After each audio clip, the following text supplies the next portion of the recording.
Anteriormente en Pan Am, cruzar el Pacífico. ¿Te dará tiempo para enero? Pronto se dio cuenta de que todas estas batallas iban a ganarse en Washington, no fuera en el fin del mundo. Se las arregló para quedarse con el Caribe y toda Sudamérica. Tripp pensó que no solo quería conquistar Centro y Sudamérica, quería conquistar el mundo. Papá tenía la intención de hacer de Pan Am una aerolínea global, así que se concentró desde el principio en atravesar los océanos. Sikorsky desarrolló un avión impresionante, el S-42. Ese avión colocó a Estados Unidos a la cabeza. Nada en Europa se podía comparar y los británicos negaron el uso de los puertos a Pan Am hasta que tuvieran una aeronave comparable. Los británicos nos tienen bloqueados. ¿Qué haremos con esas grandes naves si no podemos cruzar el océano? Ya sé lo que haremos. Volaremos de California a China. ¿Atravesando el Pacífico? Justo por la mitad. Pero, Juan, en el Pacífico mueren los pilotos. Podemos conseguirlo.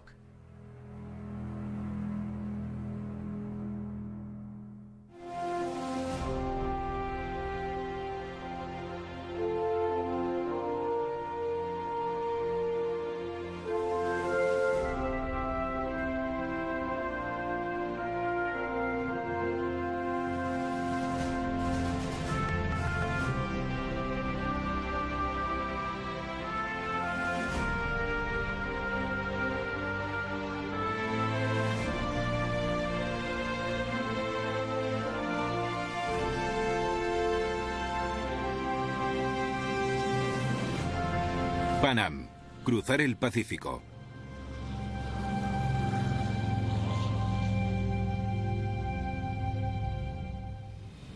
Episodio 3. Otro océano. El Pacífico, con casi 14.500 kilómetros, era demasiado ancho para que un avión de la época lo cruzara en un solo vuelo. Pero años antes, el presidente de Pan Am, Juan Tripp, se preguntó si un hidroavión podría atravesarlo impulsándose en una serie de islas hasta China.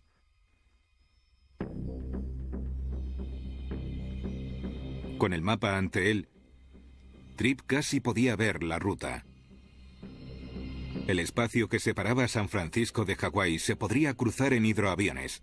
Estaba seguro de que llegarían. A unos 2.200 kilómetros al oeste de Hawái había otra posesión de Estados Unidos, Midway. Desde China, la primera parada de los aviones hacia el este sería Filipinas. Y a 2.400 kilómetros más al este está Guam. Quedaba en mitad un golfo de más de 4.000 kilómetros tan grande como Estados Unidos. ¿Había algo en medio? Estados Unidos tenía una isla, Wake, tan pequeña y oculta que no aparecía en la mayoría de los mapas.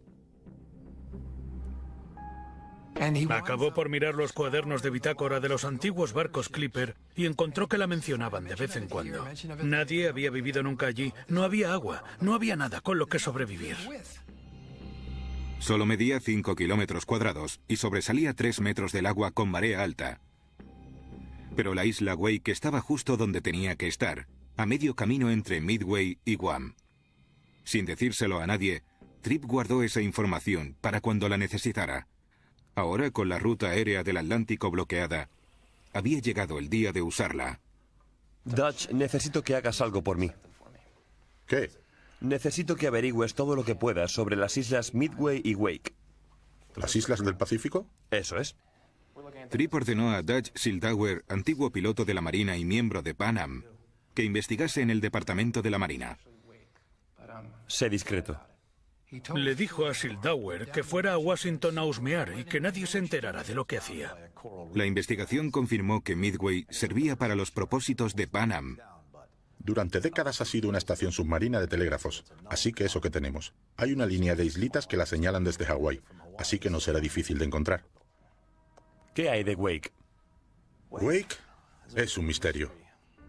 Afortunadamente, un equipo de científicos fue a la isla hace casi una década. El informe de la expedición describía un atolón típico del Pacífico rodeado de coral. Lo más importante es que en mitad de la isla había una albufera considerable con agua más calmada que la del océano circundante. Un hidroavión necesita agua en calma. Si aterrizase en mar abierto, las olas lo romperían y no podría coger suficiente velocidad para despegar. Tenía que ser en la albufera. ¿Es grande como para que aterrice un hidroavión? Está por determinar. En el mapa parece lo suficientemente grande, pero no sabemos su profundidad o si hay peligros bajo la superficie. ¿Hay alguna forma de saberlo? La única manera era ir a la isla. Pero Tripp no quería esperar. Juan, esta albufera es la clave para cruzar el Pacífico. Si la albufera no servía, no había nada que hacer. Distinguido Claude Swanson, secretario de la Marina, Washington, D.C. Querido señor secretario. A pesar de la incertidumbre con Wake, Tripp escribió al secretario de la Marina para anunciarle que estaban listos para volar por el Pacífico. Hubo muchos problemas que debería haber tenido en cuenta y tendría que haber cancelado todo hasta tener más respuestas. Pero era Juan Tripp. Él no cancelaba nada, seguía hacia adelante. Tripp pidió un alquiler de 5 años de la isla sin haberla visto y derechos de aterrizaje en las otras islas donde Pan Am tenía que construir sus bases aéreas. Escribió al jefe de correos, James Farley, preguntando si querrían empezar a mandar correo aéreo a Asia. Le respondió con un rotundo sí. Para el presidente Roosevelt, los planes de Pan Am llegaron del cielo para solucionar el problema de esa zona del mundo. La Marina de Estados Unidos consintió la presencia de Pan Am en el Pacífico por varios motivos, pero el mayor de ellos fue la creciente preocupación por la beligerancia de Japón. Durante más de una década, Japón se estuvo quejando de los términos del tratado firmado tras la Primera Guerra Mundial, que limitó el tamaño de su marina. Avisó que saldría del tratado a los 2 años y empezaría a construir su flota de buques de guerra. El belicoso gobierno de Tokio ya había invadido Manchuria y se sospechaba que Japón violó el tratado al fortificar 3 cadenas de islas del Pacífico, que ganó a Alemania en la Primera Guerra Mundial. En 1923, el general Billy Mitchell avisó de que los japoneses podían usar las islas del Pacífico para atacar por sorpresa la flota estadounidense de Pearl Harbor. Pero Estados Unidos, por no querer enemistarse con Japón, no se atrevió a protegerse de dicho ataque ni estableció bases en sus islas del Pacífico. Estados Unidos quería tener mayor presencia en esa zona, pero sin llamar la atención de los japoneses. Una de las formas de hacerlo era trabajar con Juan Tripp. Nadie puede discutir la aviación comercial en mitad del océano. No es militar. Al desarrollar un servicio aéreo hacia China, Pan Am repartió la presencia estadounidense por todo el Pacífico. Podemos decir que Pan Am estaba actuando como sustituto de la Marina en el Pacífico, en una época en la que tener naves de guerra en esas islas habría implicado una provocación para Japón. La Marina de Estados Unidos apenas estaba por allí. No había manera de saber lo que hacían los japoneses. La presencia de Pan Am en el Pacífico era como una especie de ojos y oídos para observar a Japón, y su gobierno era consciente de ello. Al descubrir el plan de Pan Am, el antiguo comandante de la Marina japonesa declaró que las rutas aéreas colocadas en mitad del Pacífico amenazaban la primera línea de su defensa marítima, al pasar justo a través de las cadenas de islas que el país adquirió tras la Primera Guerra Mundial. Veían estas islas como su valla de seguridad, como una barrera contra la intrusión occidental y en concreto la estadounidense. No les gustaba la idea de tener bases estadounidenses por todo el Pacífico. Sabían que en tiempos de guerra, la Marina podía usar cualquiera de las bases de Pan Am. A Tripp no le disuadieron las objeciones de Japón. Tanto en el Pacífico como en América Latina, era un instrumento de la política extranjera. Era un arma muy real del gobierno de Estados Unidos. Tripp, deseando empezar el servicio del Pacífico, se dispuso a construir la ruta aérea a Asia. Claire. Sí, señor Tripp. Ponme con Gruch. En enero de 1935 contactó con el veterano de Pan Am, Bill Gruch, para liderar una expedición y construir instalaciones de aterrizaje en las islas a lo largo de la ruta. En un libro que escribió sobre la aventura, Grudge describe las enormes cantidades de suministros que subían al carguero North Haven bajo su atenta mirada. Cada barco carguero que llegaba a San Francisco nos daba material más rápido de lo que podíamos gestionar: tractores, generadores, madera para muelles y componentes de radio. El North Haven era como un arca moderna. Tenía barcas, anclas y edificios prefabricados. Nunca había tenido un barco con tanta capacidad o pasajeros. 2 pueblos completos, 5 bases aéreas, una gran fuerza de construcción y comida para meses. Para hacer la ruta aérea del Pacífico, Grudge contrató grupos de técnicos cualificados, albañiles y universitarios con ganas de peligros. Era una de las grandes aventuras de sus vidas. Estaban a punto de colonizar una isla desierta en medio del Pacífico. Tripp autorizó todo esto sin saber si cruzar el Pacífico sería posible. Ni siquiera tenía un contrato de correo aéreo. No tenía un avión capaz de llegar a las islas. Ni sabía si la isla Wake les servía. Si algo de esto no funcionaba, estaba acabado. Era un jugador y se apostó todo lo que tenía. Tendrían que haber entregado ya el avión que podía cruzar el Pacífico, pero su construcción en la fábrica Glenn Martin de Baltimore iba con retraso. Así que Tripp recurrió a su viejo amigo Igor Sikorsky y su última aeronave, el S-42. Por todas sus innovaciones, estaba diseñado para el Atlántico. Sus características no servían para el primer tramo de 3.800 kilómetros de la ruta. Pero con el retraso del avión Martin, el papel del S-42 dio un giro inesperado. Tripp mandó uno de los aviones a la fábrica de Sikorsky para que le quitaran los equipamientos de pasajeros. Los convirtieron en un tanque de combustible para poder llegar hasta Hawái. Después lo sacaron de Miami por el Atlántico y volvía de nuevo, una y otra vez, calculando así la mejor proporción de combustible, la velocidad más eficiente y demás. Tripp eligió al piloto Ed Music para llevar a cabo estas cruciales pruebas. Music no tenía el carisma juvenil de un Lindbergh o el vigor de algunos pilotos famosos como Jimmy Doolittle. Era muy buen técnico, muy bueno. Absolutamente todo lo llevaba siempre a rajatabla. Tenía que estar perfecto. Los copilotos se volvían locos. Sus compañeros lo llamaban meticuloso Music. Y no sin razón, porque lo hacía todo con mucha precisión. Según un antiguo compañero, cuando Music subía al avión, casi se le dibujaba la cabina sobre los hombros como un mantón. Después se pasaba minutos poniendo todo en orden, ajustando el asiento hasta que sus manos llegaban a la columna de control y aceleradores a la perfección. Finalmente, y solo cuando todo estaba a su gusto, se giraba y le decía al ingeniero que pusiera en marcha el motor 1. El 23 de marzo de 1935, Music despegó para una última prueba de combustible. Voló con el S-42 desde Miami hasta las Islas Vírgenes y de vuelta. Fueron casi 17 horas y 4.000 kilómetros sin paradas. Tripp estaba satisfecho de tener un avión que podía ir a Hawái. Bill, está hecho.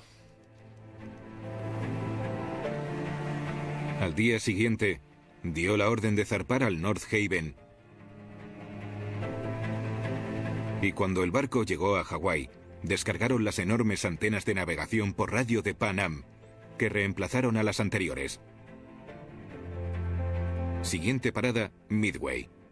Los problemas surgieron de inmediato. No podían atracar. Por culpa del arrecife de coral que rodeaba la isla, el barco tuvo que echar el ancla a 6 kilómetros de la costa y descargar con barcas en mar abierto. Los tripulantes de las barcas no eran marineros, así que les costó mucho no caerse mientras éstas bailaban. El barco se movía arriba y abajo, y ellos correteando e intentando que no los matara nada. Un chico se cortó los dedos. Todo ese tiempo, varios tiburones grandes nos rodeaban e inspeccionaban. Tenían pinta de tener hambre. Una vez cargada, cada barca se remolcaba hasta la costa en lanchas a través de un resquicio en el arrecife. La tripulación las descargaba una a una en el muelle que habían construido. Una de las primeras cosas en llegar a la costa fue un tractor que usaron para llevar la carga en trineos por la arena. Se le asignó una tarea esencial al ingeniero Bill Taylor. Mientras se construían las torres de navegación por radio de Pan Am, Taylor subió a una plataforma y calibró la dirección observando el North Haven. Otros cogían las direcciones por radio de la caseta DF que había abajo. La tienda ciudad de la isla ofrecía placeres como duchas con agua calentada por el sol y noches de película.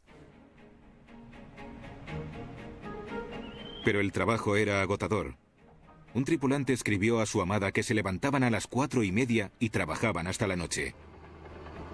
He remado, martilleado, empujado, tirado, levantado, bajado, llevado la lancha y mirado al ardiente sol. Estoy cansado.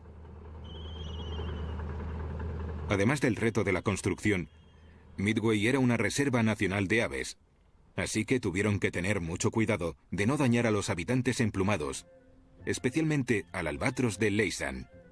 Son autóctonos de la zona y son grandes. Pueden llegar al 1,80 m de envergadura y no temen a nada que pueda haber en el suelo, así que están por todas partes. Los albatros adultos se reunían en grupos en la arena y hacían un ritual extraño que recordaba a un baile tribal.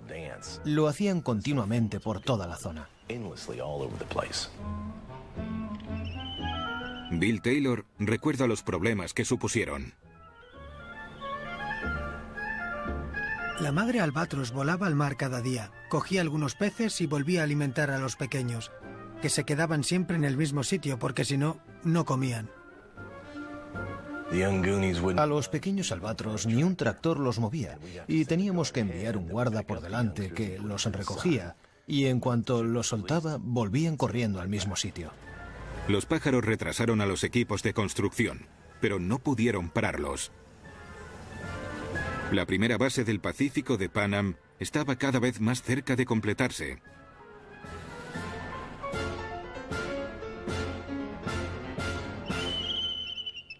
Mientras tanto, Music volaba en el austero S-42 de Sikorsky de México a Acapulco y hasta la bahía de San Francisco. Pan Am había colocado instalaciones de aterrizaje en el este de la bahía, en Alameda, y allí montaron varias torres de navegación por radio. Practicaron por toda la costa del Pacífico, estableciendo puntos de referencia, calculando el combustible. Todo esto como preparación para la mayor prueba: un vuelo de 3.800 kilómetros de San Francisco a Hawái. Iba a ser la primera vez que un transporte aéreo hacía una distancia tan larga. El país entero está viendo esto. En cada sitio que lo ponen, hay decenas de miles de personas atentas. Cuando se supo que Music hizo un aterrizaje ciego, solo con búsqueda por radiodirección, los periódicos proclamaron que Pan Am estaba lista para el Pacífico. Pero no todos estaban tan seguros. Cuando Tripp anunció su plan de cruzar el Pacífico, hubo muchas críticas. Supuestos expertos que explicaban por qué no era factible, por qué era demasiado peligroso. Un equipo de pilotos de la Marina voló a Hawái el año anterior, demostrando que se podía. Lo que Pan Am proponía era algo totalmente diferente. Para mucha gente en la comunidad aviadora, hacer servicios a través del Pacífico era un riesgo imprudente. La información meteorológica del Pacífico era escasa y los retos de navegación aún más temibles. Para volar por el Pacífico hay que cruzar 3.800 kilómetros y no hay nada, nada excepto agua. Si la navegación está mínimamente mal, te quedas sin combustible, te estrellas y nadie vuelve a saber de ti. El margen de error es 1 minuto. Mucha gente creyó que no podrían conseguirlo. De hecho, cuando Juan Tripp propuso la ruta a su junta de directores, estos creyeron que les estaba tomando el pelo. Varios de los miembros se opusieron y dimitieron. Había una cantidad de gente enorme que pensaba que era un disparate total de parte de Pan Am. En la víspera del vuelo, el director de investigación aeronáutica del gobierno se acercó a Tripp. Temía que un accidente en el Pacífico retrasara años la aviación de Estados Unidos. Le dijo a Tripp que anunciaría que no podía hacerse por motivos de seguridad y así sacarlo del aprieto. Tripp se negó, asegurándole que Pan Am estaba lista. El 16 de abril, a las 4 de la tarde, Music llevó el S-42 a la bahía y lo orientó al oeste. Hora tras hora, el avión voló sobre barcos de vapor en ruta a Hawái o a San Francisco, que servían de puntos de control a lo largo del vuelo. Aterrizaron con seguridad en Pearl Harbor tras 18 horas y 37 minutos, acortando en 6 horas el récord del año anterior. El vuelo de vuelta no fue tan fluido. Music no tenía ni idea de lo que eran los vientos en altura. Nadie lo sabía. El viento en el hemisferio norte suele venir del oeste. Los pilotos con rumbo este usaban a menudo el viento de cola para ir más rápido, pero en este vuelo el viento soplaba en dirección contraria. Tenía el viento en contra y eso es complicadísimo. Un avión tiene una sola velocidad en el aire, pero su avance o velocidad depende del viento. Cuando tienes el viento de cola vas más rápido. Cuando el viento te da de frente es como nadar a contracorriente, vas más lento. Puede haber una gran diferencia en la velocidad dependiendo de lo que hace el viento. Music no se dio cuenta del lío en el que estaba hasta la noche, cuando el navegador Fred Noonan pudo usar las estrellas para localizar el avión. Se inclinó y dijo: mirad esto, vamos a 150 kilómetros hora máximo. Todos empezaron a sudar. Apenas estaban avanzando nada para estar en un avión.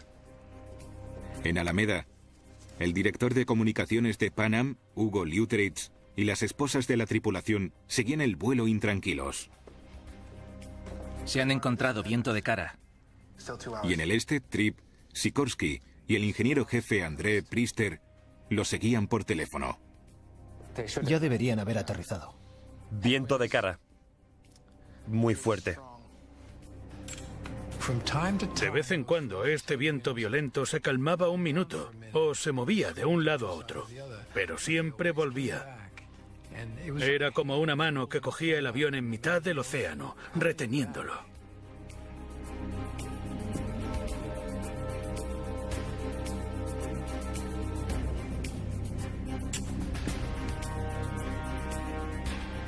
No hay rastro de ellos. Noonan calcula que les queda al menos una hora. ¿Y el combustible? Están ahorrando todo lo que pueden.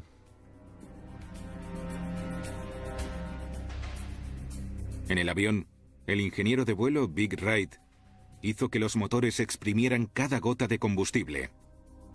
Pero tras 18 horas en el aire, aún no veían la costa. Continuaron, y pasó una hora más, y pasaron 2 horas más.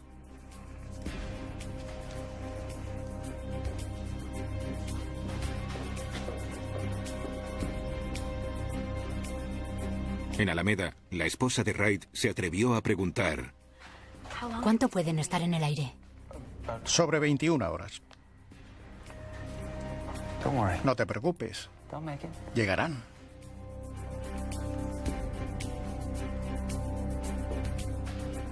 Music siguió cambiando altitudes. Solo quedaba una media hora de combustible y no estaba seguro de si podrían llegar o no a la costa oeste.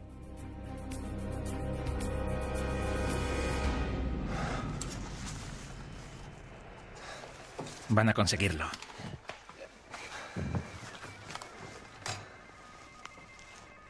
Juan, han llegado al cabo. Deberían estar aquí en 15 minutos. Han vuelto. Llegarán en 15 minutos. Gracias a Dios. Finalmente, el S-42 emergió de un banco de nubes, bajó a la bahía y se dirigió a la rampa de Alameda. El vuelo duró 20 horas y 59 minutos. En una entrevista en el muelle, Music describió el vuelo como rutinario.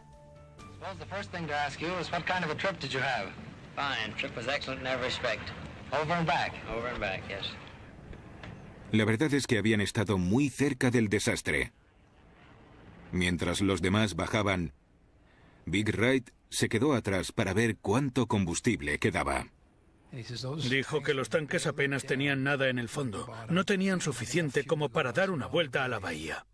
Si el S-42 no hubiera vuelto, habría supuesto un gran revés para los planes de Juan Tripp. Habría arruinado a Pan Am, a Tripp, y habrían muerto muchos de los empleados. El avión lo consiguió por los pelos. Pan Am recorrió el tramo más largo de la ruta del Pacífico en las condiciones más adversas, y tanto el avión como la tripulación habían sido capaces. Aún quedaban los primeros vuelos a los 4 escalones restantes, donde Pan Am estaba construyendo bases aéreas. Para entonces, el North Haven había llegado de Midway a Wake. El barco tuvo que atracar al sur de la isla con forma de espoleta debido a vientos dominantes.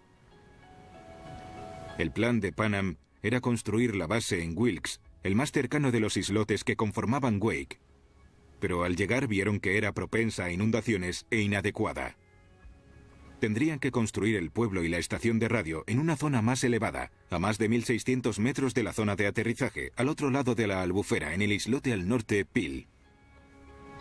¿Cómo llevar la carga, la lancha, las barcas y todo lo demás hasta ese punto de la isla por la Albufera? Empezaron por llevar la carga a las espaldas, arrastrándola a través de rocas y coral y transportándola en botes. Progresaban a un ritmo lento y doloroso, tal y como decían los periódicos. Entonces al líder de la expedición, Bill Gruch, se le ocurrió algo. Recuerdo que llevábamos 2 pares de ruedas que queríamos usar en un carro de equipaje. Al mirarlas me di cuenta de que tenían marcas profundas en las que podía encajar un reo. Con el tractor quitaron árboles y movieron rocas para despejar el camino a las vías. Los constructores las llamaron las vías más cortas del mundo. Solo medían 180 metros, pero cada carro llevaba hasta 2 toneladas de carga de la ladera a la Albufera, ahorrando muchos días de trabajo agotador. Después Gruch se centró en el estrecho canal entre Wilkes y Wake. Estaba convencido de que, con suerte, con marea alta, podríamos cruzar el arrecife y pasar a través del canal hasta la Albufera. Se destinó una docena de hombres a quitar rocas y coral para hacer el canal más profundo. Cuando llegó el momento, la barcaza, con un motor acoplado encima, surcó una ola que la mandó por encima del arrecife hasta el canal. Con la ayuda de 40 hombres empujando y tirando, y una pequeña ayuda del tractor, metieron la barcaza en la Albufera. Ya podían llevar cargas grandes desde la cabecera hasta Peel. A pesar de estos triunfos documentados, el trabajo interminable desgastó al equipo en Wake. Uno escribió: «Estamos aislados en una islita del Pacífico, a más de 1000 kilómetros de cualquier sitio. Cada uno de nosotros tiene hogar, quizás esposa o amada, bebés, madres, padres, todos a miles de kilómetros. ¿Cómo están? ¿Sanos y salvos? ¿Son de verdad? Quiero ir a casa». Mientras la construcción continuaba, otros se centraban en la Albufera, donde tenían que aterrizar los hidroaviones. Las noticias que llegaron a Alameda no eran buenas. La Albufera estaba repleta de cabezas de coral que en muchas zonas salían a la superficie. Eso rompería el casco de un hidroavión. No se podía aterrizar allí. Para poder utilizar la Albufera, el equipo tenía que eliminar las cabezas de coral una a una con la dinamita que habían recogido en Hawái. Había un universitario llamado Bill Mullehy. Fue nadador en el equipo de natación de la Universidad de Columbia y se convirtió en el experto en demolición submarina. Le encargaron el trabajo de bucear y dinamitar cada una de las cabezas de coral. Buceaba, ponía dinamita a cada cabeza, volvía arriba y la explotaba. A veces bastaba una sola explosión para quitar el coral, pero otras no, y había que hacerlo de nuevo. Era un trabajo arduo y peligroso. Aún así, el éxito no estaba asegurado. De hecho, ¿serían capaces de hacer una pista marina lo suficientemente larga para un hidroavión? No lo sabían.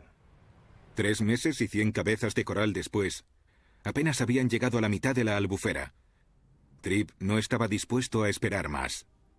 Claire. Sí, señor Tripp. Ponme con Sullivan en Alameda. Sí, señor. Ordenó despegar al S-42 desde California mientras seguían las detonaciones. Los hombres solitarios que abandonaron en la isla Wake estaban emocionados por la pronta llegada del avión. ¿Sería la pista suficientemente larga para que el piloto Rod Sullivan aterrizara? Sullivan fue el primer capitán de hidroavión en sobrevolar Wake. Y lo que vio allí abajo no le gustó. Desde el aire, Sullivan veía todas las cabezas de coral y lo corta que era la pista. Decidió intentar un deslizamiento lateral. Había un viento cruzado soplando justo donde estaba la supuesta pista. La primera vez que pasó lo hizo con una ala por debajo del viento, pero demasiado rápido. Dio la vuelta maldiciendo. No podemos imaginar la tensión en la cabina de Sullivan. No había otra. Ninguna pista alternativa en miles de kilómetros. Volvió a dar la vuelta, lo orientó hacia abajo, iba rápido porque no había viento en contra que redujera la velocidad de la aeronave sobre el agua. Se las apañó para pararlo antes de tocar el coral. Sullivan, un tipo duro, duro con la gente, con los aviones, salió de la cabina maldiciendo hasta llegar al pasillo improvisado donde lo esperaba el descolocado grupo. Bienvenido a la isla de Wake. En Nueva York, Juan Tripp estaba satisfecho. Sabía que los aterrizajes acabarían siendo más fáciles y la pista más larga. Lo importante era que esta enorme inversión valdría la pena. La isla de Wake, clave para cruzar el Pacífico, el escalón con el que contaba, sin verlo, iba a funcionar. El North Haven siguió e hizo paradas en Guam y Filipinas. Volvió a San Francisco tras 4 meses en el mar y terminó su misión. La ruta aérea a Asia estaba lista. En el este, el M-130 de Glenn Martin al fin estaba acabado. Cuando llegó el M-130 era especial en sí mismo. Era el avión de línea más grande jamás construido en Estados Unidos en esa época, y totalmente diferente a todo lo que se había visto antes. Tripp pidió a Martin un avión con 280 km/h de velocidad máxima, 240 de velocidad crucero, y debía poder despegar con 23.500 kilos de peso. Todas eran cifras increíbles para la época. Desde el principio de la construcción de esa monstruosidad, la gente pensaba que era una locura. El piloto de pruebas jefe de Martin contó lo que la gente le decía. Esto no despegará nunca del agua, no sé en qué estáis pensando. El M-130 no solo volaba, también pasó todas las pruebas de vuelo. Era un avión precioso, elegante. Tecnológicamente era una maravilla. Era el primer avión de línea que podía llevar una carga mayor a su propio peso y además un alcance de 4.800 kilómetros. Catapultó a Estados Unidos y Pan Am a la cabeza de la tecnología en aviación. En la ceremonia de inauguración en octubre de 1935, Juan Tripp reveló que lo llamarían China Clipper.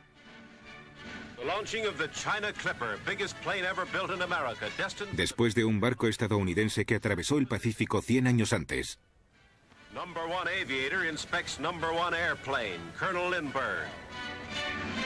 Charles Lindbergh, cuya presencia en Pan Am se redujo tras el secuestro y asesinato de su hijo, dio su aprobación al avión.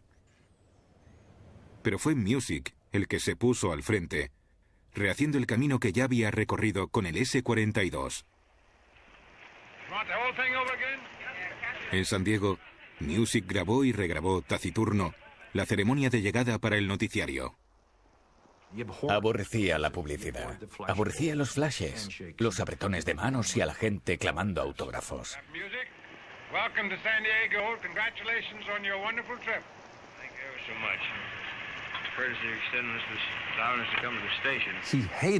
Odiaba estar en un escenario.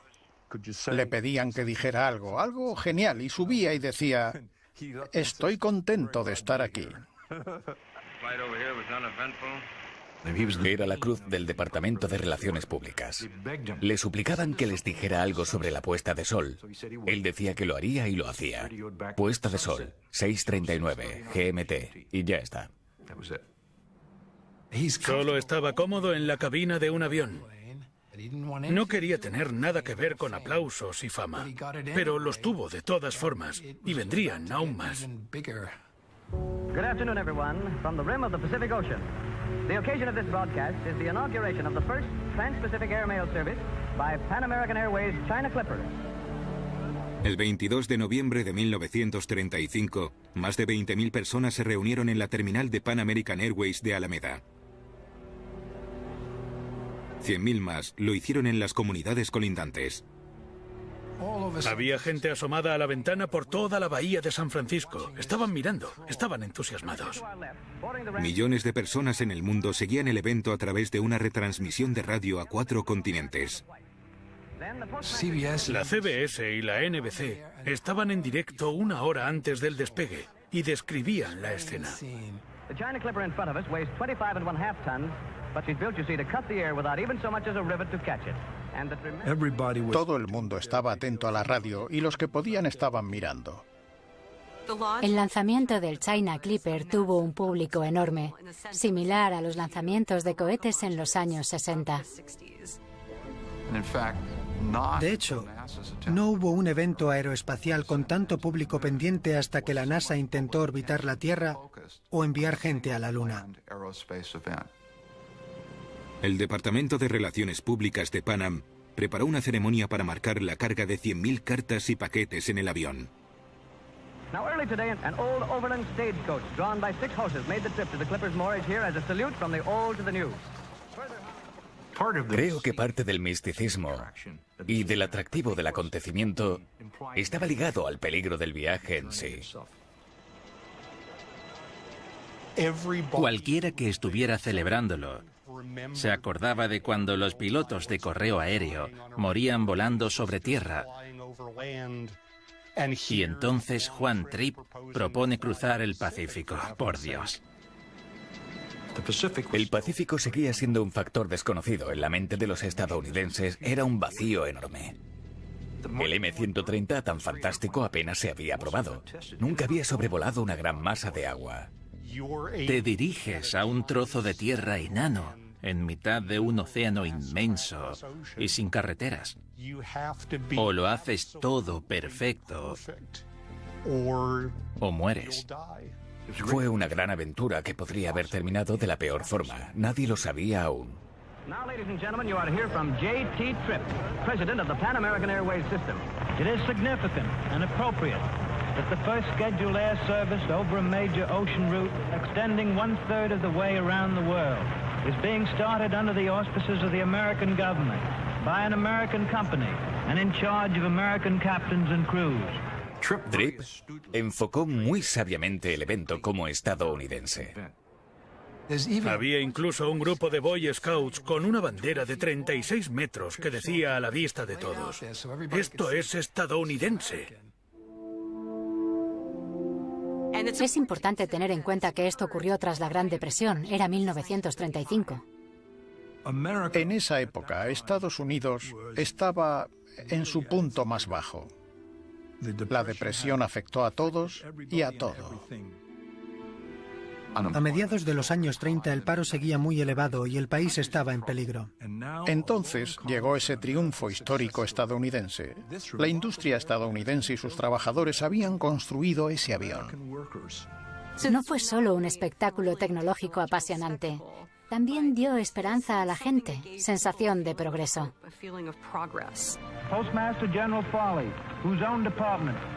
Uno de los ávidos seguidores de la preparación del vuelo era el presidente Roosevelt, que pidió al jefe de correos James Farley entregar una carta de su padre. Please convey to the people of the Pacific Coast deep interest and heartfelt congratulations of an air-minded sailor. Even at this distance, I thrill to the wonder of it all. Pan American Mid-Ocean Air Base number 2, Midway Island, standing by for orders. Pan American Airways Mid-Ocean Air Base number 3, Wake Island, standing by for orders. Una a una, todas las bases de Pan Am de las 5 islas estaban casi listas. Guam, standing by for orders. China Clipper, are you ready? Captain Music, you have your sailing orders. Cast off and depart for Manila in accordance therewith. Encendieron los 4 motores. Music se deslizó a la bahía. La banda tocaba The Star Spangled Banner. Había fuegos artificiales. Music consiguió activar los 4 motores y aceleró lentamente.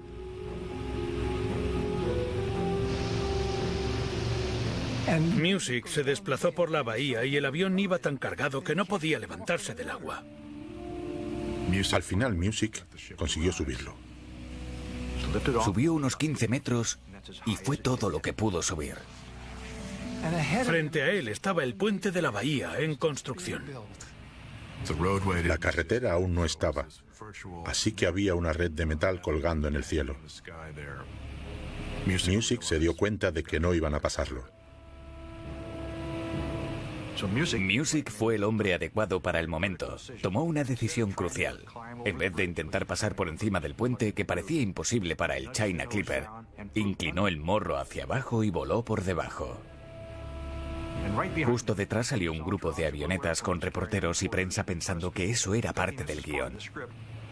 Pasaron todos por debajo del puente. Solo unos cuantos en la orilla, que estaban en vilo, sabían la verdad. Estuvo cerca de una catástrofe. No era parte del plan. Music fue ganando altitud y giró el avión hacia el litoral de San Francisco, donde una multitud lo observaba. Y pasó por el Golden Gate, también en construcción. Los espectadores siguieron al Clipper hasta perderse en el horizonte. Los medios que habían divulgado sin parar la preparación del Clipper también siguieron su avance al oeste. En Pearl Harbor, los recibieron con guirnaldas hawaianas y la tripulación repartió pavos de acción de gracias y guarniciones a los hombres aislados en las bases de Pan Am. El Martin M130 funcionó sin problemas y llegó a Midway dentro del horario. Entre Midway y Wake, Music tuvo que atravesar unas nubes muy espesas, pero con la ayuda de las antenas Adcock de Leuteritz tocó la islita con el morro. En Guam, la tripulación descubrió la única complicación del vuelo. Alguien se había olvidado tener en cuenta la línea internacional de cambio de fecha. Tuvieron que esperar un día en Guam para llegar a Manila cuando los estuvieran esperando.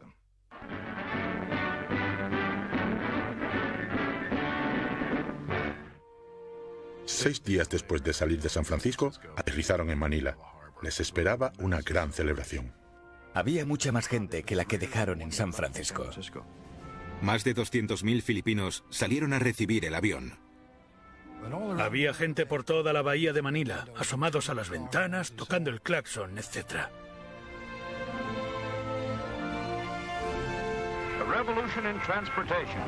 It's welcomed as the first great event for the independent Philippines.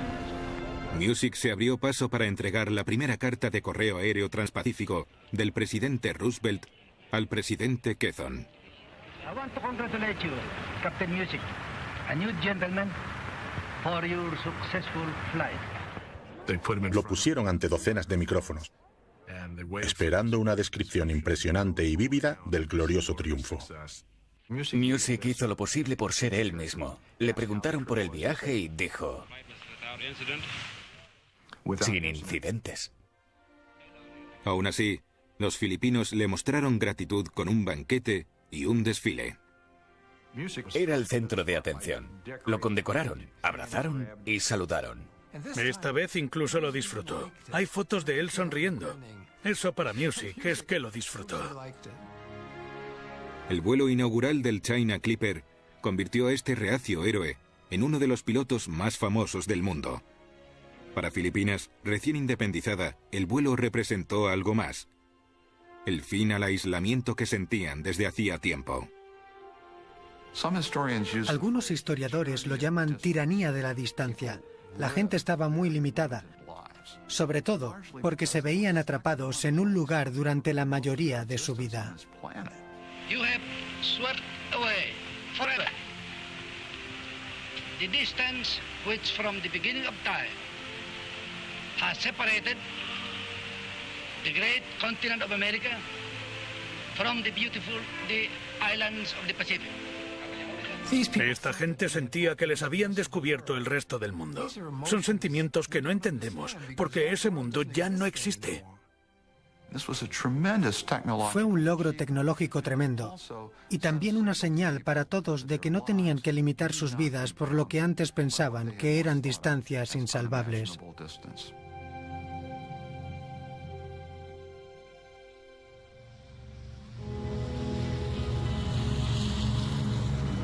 Cuando el China Clipper y su tripulación volvieron a San Francisco, Music era toda una celebridad. Y también el China Clipper se convirtió en una superestrella. Warner Bros. Produjo China Clipper, protagonizada por Humphrey Bogart como Music y Pat O'Brien versionando a Juan Tripp. Despediré a Anders y le daré el trabajo al antiguo. Espera un momento, Dave. No puedes hacerlo. Una de las mejores frases de la película es al final, cuando Bogart, haciendo de Music, sale de la cabina después de haber atravesado un tifón y dice, refiriéndose a su jefe: Estaba pensando que estaría bien que me dieran las gracias. Eso hizo reír a todos los que conocían a Juan Tripp. No había ninguna duda de lo que Tripp había conseguido.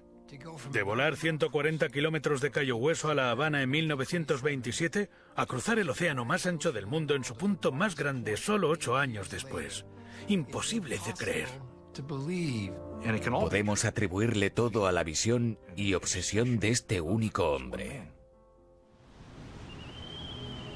Un año después de cruzar el Pacífico, Pan Am empezó a llevar pasajeros a Manila y construir hoteles en las islas para que estuvieran cómodos. En 1937 extendió el servicio del China Clipper a Hong Kong, completando el vínculo con el continente asiático. Y ese año Tripp consiguió superar el bloqueo en Europa con servicios a través del Atlántico Norte. La ruta de Pan Am entre Nueva York y Londres fue el último eslabón de una cadena de rutas aéreas alrededor del mundo. Los lugares lejanos se volvieron accesibles para la gente de a pie, algo que damos por hecho pero que era impensable en 1935. Solo 15 años antes, la aviación era para acróbatas y temerarios. Ahora, los pasajeros volaban a Europa en el último hidroavión de Pan Am, el Boeing 314, con más comodidades que el China Clipper. Tenía 5 camarotes con asientos que se convertían en literas y una suite en la cola para gente VIP. Cuando el público vio imágenes glamurosas de gente comiendo caliente, con porcelana, cristal y azafatos sirviéndoles, su percepción de los viajes aéreos cambió completamente. Mucha gente que nunca habría volado en los años 20 estaba dispuesta ahora. Lo veían como rutinario y una forma segura de transporte masivo, que es como estamos hoy. El servicio transoceánico adelantó la globalización impulsando lo importante, que era la correspondencia empresarial y el transporte de pasajeros. La aviación convirtió al mundo en una comunidad más unida, como el telégrafo y el ferrocarril habían hecho antes, y justo como el reactor, la televisión e Internet harían después. La llegada de la aviación y la capacidad de cruzar el Pacífico en concreto era otro paso tecnológico que encogió al mundo.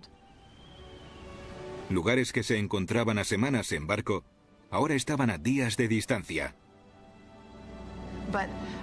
Creo que el auténtico legado es cómo transformó nuestro conocimiento de la geografía. Durante cientos de años, la imagen del mundo se había basado sobre todo en la proyección de Mercator, un mapa que aplanaba la Tierra de una forma particular. Esto otorgó a los estadounidenses una sensación de distancia cómoda entre Norteamérica y Europa por un lado y Asia por otro. Después de comenzar a sobrevolar los océanos, los cartógrafos empezaron a representar el mundo de otra forma. Esos mapas te dan la sensación de ser un piloto flotando por encima del suelo. Ya no había aislamientos, sino una sensación de que Estados Unidos ahora estaba completamente unido al resto del mundo. Ese sentimiento de conexión ayudó a reavivar una idea que se planteaba desde los inicios de la aviación, que exponer a la gente a diferentes culturas haría del mundo un lugar más pacífico. El transporte aéreo hace posible que haya un espíritu comunitario entre naciones. El océano ya no es una barrera. El mundo es un barrio. Conocemos los problemas de otros y ellos los nuestros. La aviación traerá paz al mundo. Cuando la gente viaja, conoce a otra gente. No entran en guerra con ellos. Esa era la visión de Tripp. La misma tecnología que permitió el acceso a otras culturas también nos dejó vulnerables. El 7 de diciembre de 1941, los japoneses atacaron no solo Pearl Harbor, también cada isla que había usado Pan Am para cruzar el Pacífico. Incluso con la aerolínea cortada, Pan Am tuvo un papel decisivo en la guerra. La compañía había firmado contratos secretos para establecer bases aéreas en Sudamérica. Pan Am enviaba suministros desde Estados Unidos a través de estos aeropuertos, desde el Atlántico hasta las bases aliadas en el norte de África. Esta cadena de suministros fue clave en las victorias aliadas en 1942. Al cruzar océanos y establecer bases aéreas, Pan Am había sentado las bases de un nuevo tipo de imperio. Anteriormente, las potencias establecían imperios coloniales. Nosotros no lo hicimos así. Teníamos bases por el mundo y esas bases estaban cada vez más unidas por aviones. La hegemonía global de Gran Bretaña en el siglo XIX se basó en potencia naval y la hegemonía de Estados Unidos en el siglo XX se basó en potencia aérea. Pan Am fue una parte importante de la pronta construcción de esa red de bases que hasta el día de hoy sigue transmitiendo el poder estadounidense. Estados Unidos tenía un imperio en el aire. No conquistaría otros sitios. Tendría un imperio comercial y de transporte, no de colonización. Los aviones más grandes y rápidos, creados durante la guerra, fueron la base de la aviación civil del futuro. Respaldaron el aumento de los viajes en la posguerra y dejaron obsoletos a los hidroaviones. Los 3 hidroaviones de Glenn Martin, incluido el China Clipper, se estrellaron para cuando acabó la guerra. Todos los hidroaviones de Sikorsky también llegaron a su fin, especialmente cuando en 1938 un S-42 pilotado por Music explotó llegando a Samoa. Todos murieron. La era de los hidroaviones llegaba a su fin, e Igor Sikorsky recurrió a un sueño de su infancia. Tenía la oportunidad de volver a vivir, de construir una máquina sin saber si volaría, meterse dentro y darle al acelerador. A los 50 años, Sikorsky decidió cambiar de profesión y fue diseñador de helicópteros, por lo que se le conoce ahora. Hugo Leuteritz dejó Pan Am tras la guerra y montó una compañía de equipos de navegación aérea. Ahora todas las máquinas voladoras se orientan con sistemas de navegación por radio. Actualmente, volar entre nubes, con mal tiempo y cerca del suelo, es rutinario. Lo hacemos 100.000 veces al día por todo el mundo. Juan Tripp siguió siendo un catalizador de la innovación tecnológica, impulsando a la industria a aceptar motores de reacción y transportes grandes como el 747. Siempre quería aviones mejores, más grandes, rápidos y seguros. Tripp se jubiló en 1968 y murió en 1981. Una década después, la aerolínea que se convirtió en una potencia mundial de la aviación quebró. Pero el camino abierto por Tripp, Lindbergh, Sikorsky y Leuteritz sigue ahí. Y es fundamental.